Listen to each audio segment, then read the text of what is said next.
Well, okay, Nixikoa. Dang, that Terrance. I just, my heart is just so grateful to the words you say as a young person, because I know um, you're learning, and I know you're igakima, you're trying hard.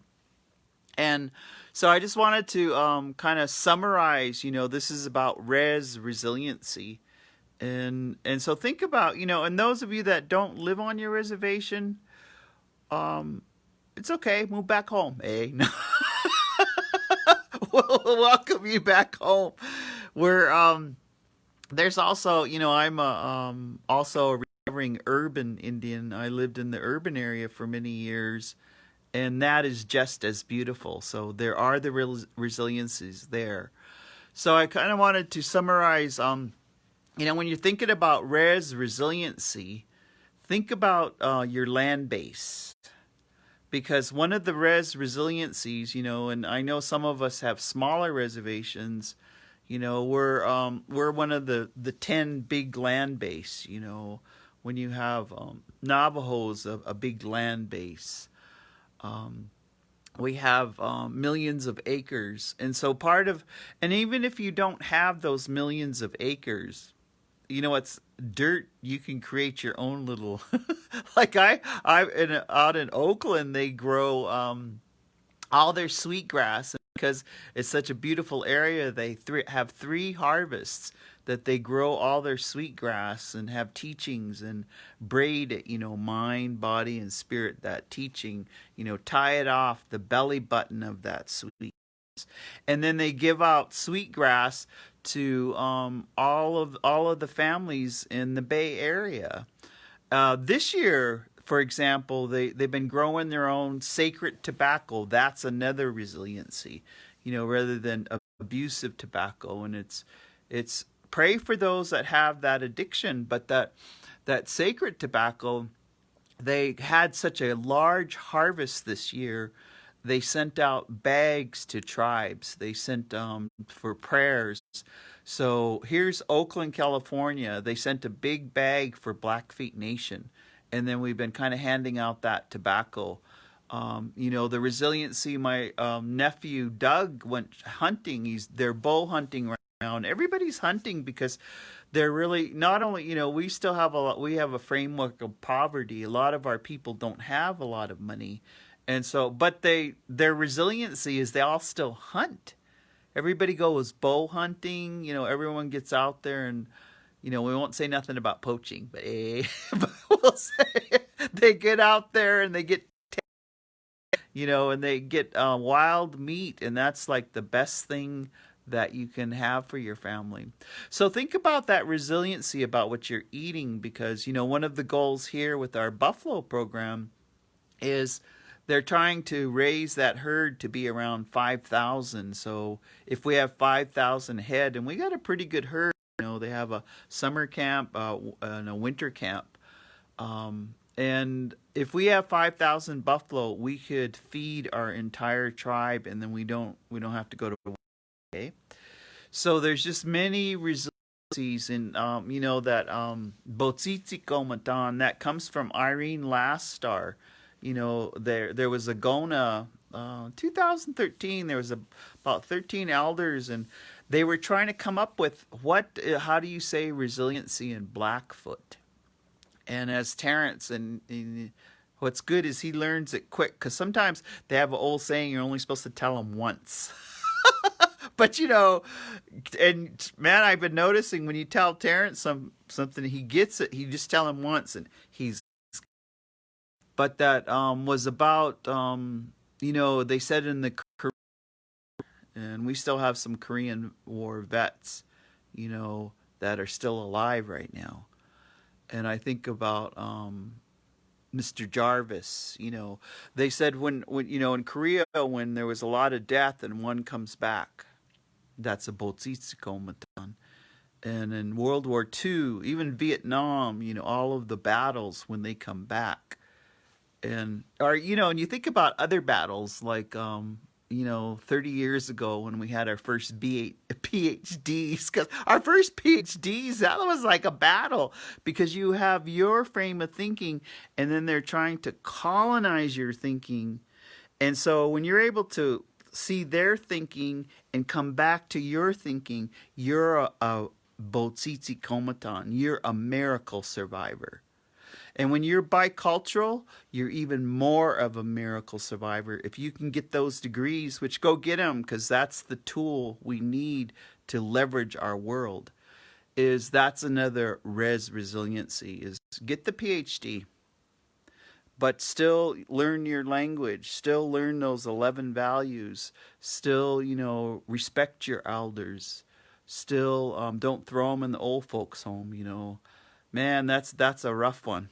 That's a rough one, to throw your folks in a old folks' home. But I wanted to kind of wind down and do a summary. At Native Wellness Institute, we and you can we're doing a lot of stuff virtual right now. But one of the things that we're being on is with essential workers, like healing the healers, and that resiliency. We're just noticing that those who can come back to center and ground themselves. So knowing how to ground yourself, they Ganaxtimitas, we clean ourselves off with a ball of sage. We take a ball of sage and, especially when you've heard hard stories or if you come through something or you need to clean yourself off because you're doing your duty by helping. And when you're a helper, you need to find out how to resiliency, get yourself back to center. So that sage, and that's why if you see some of us around, we have balls of sage in our vehicles in different places because we say a prayer. And that sage, we wipe ourselves off. So, because some of that trauma is like fly paper, it can stick on you. You have to clean off. You can do it in a sweat, and you can do it other ways. But just to rub your and ask Estapatapio, can you please, no gaikimoket, help me, clean me off.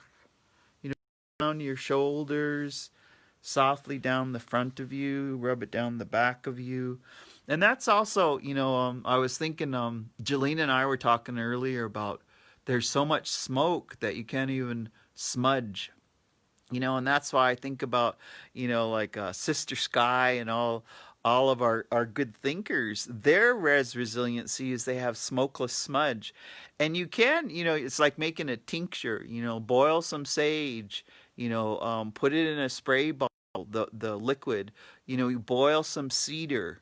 You can boil all those medicines, even that bear root now, like, for bear root's really helping with those that are COVID positive.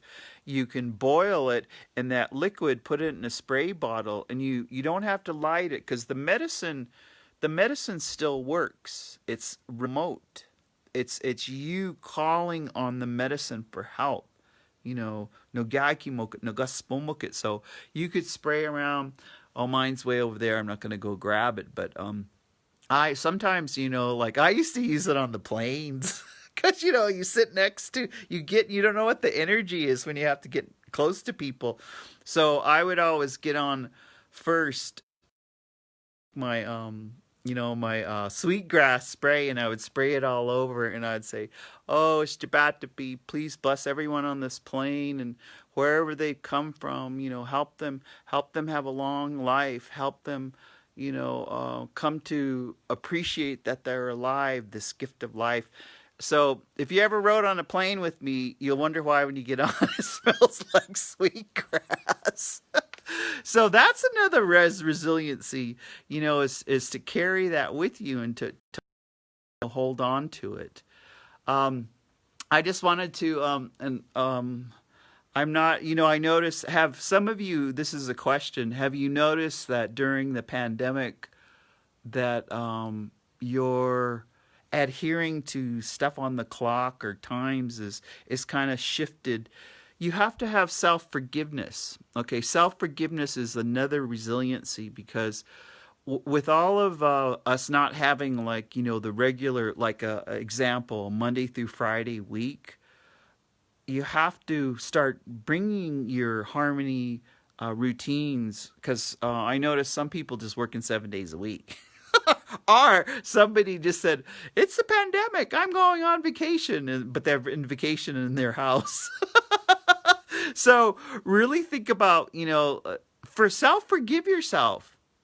In terms of the time commitments, there is discipline, and one of the resiliency is to have the routine by which you do to come back to yourself.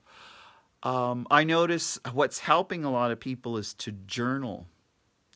Journal how much you're sleeping, journal how much what you're eating, and journal who you're around. One of our essential workers, Tristan, told me yesterday, she's asking people just to make a list of the names of the people. This is like a routine. This is our own tracking, who you're around, because we have a lot of positive infection that's starting to come this way in Montana and on our reservation.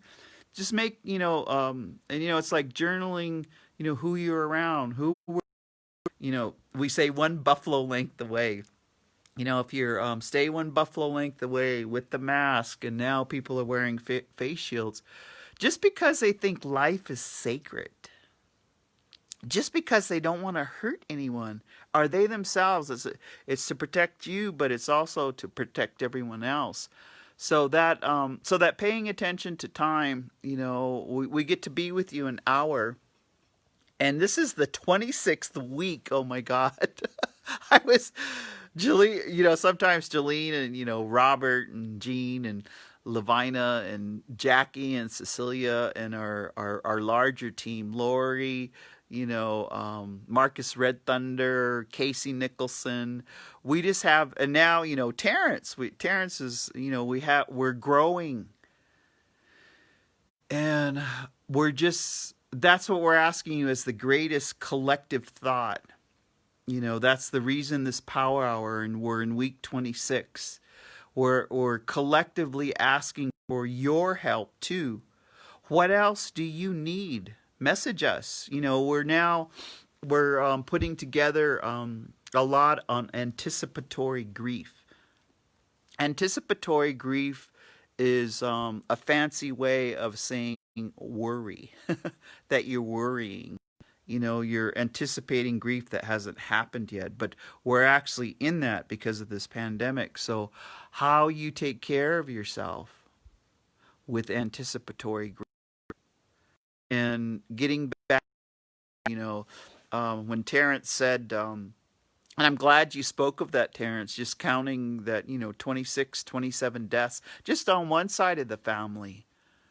I haven't tallied, but, just in this last 6 months, I was just saying, just of good, loving people that we've lost. And I know you have lost.